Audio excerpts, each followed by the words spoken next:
live food, is it important to have in a reef aquarium? Realistically saying it is important is a bit too much in my opinion. I think a lot of people can run reef tanks without live food. It depends what you're keeping. It is really good for your reef aquarium. So it's really good for corals because it's kind of really good food and they like it and they're attracted kind of to eat that things that move, you know, like they're plankton feeders. So normally they feed on zooplankton. And when you have planktonic-like live food, it's really great for your corals. But normally people use it for fish. So a lot of fish like the Anthias behind me, and we have possibly the most difficult Anthias that you can keep in this tank, so we really need live food. But we don't also need it permanently, so we need it to get the fish to eat. And what is really good to live food is it is not as wasteful. You know, it's not making your water as dirty as you would try to get them on dead food and feed and feed and feed and have all this leftovers. And that's the reality of it. So to make them survive for a longer time, to adapt them to the dead food, to the frozen food you normally use, that's what makes them actually survive and thrive, the fish. But the live food gives them, you know, the ability to survive that time where they kind of get used to it. And that's really good for Anthias. So if you keep any kind of Anthia, I only can recommend creating live food and give it to the tank. And it's awesome because you do not have an issue with the corals, no high nitrates and phosphates and stuff like that. You just can feed them live food as often you want, and it's really, really good.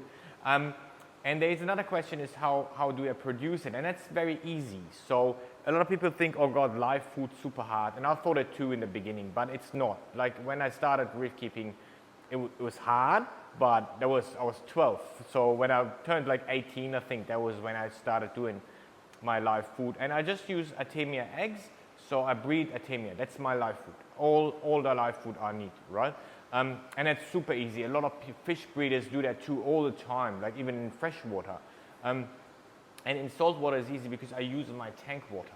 So I just have this little filter. The filter is simply a tube, let's say, that's a bit conical shaped. At the bottom need to be only conical shaped, to be honest. You can even produce them out of old bottles, like Coca-Cola bottles, right? And you have air in the bottom of it, so air bubbles in there and keep the eggs moving in that filter, in that breeder, let's say. And you just need an air pump connected to it. And you fill it with your own tank water. I always use my tank water, and then I put the eggs in there. And you don't need to overdo it with the eggs. You get a feeling for it very soon.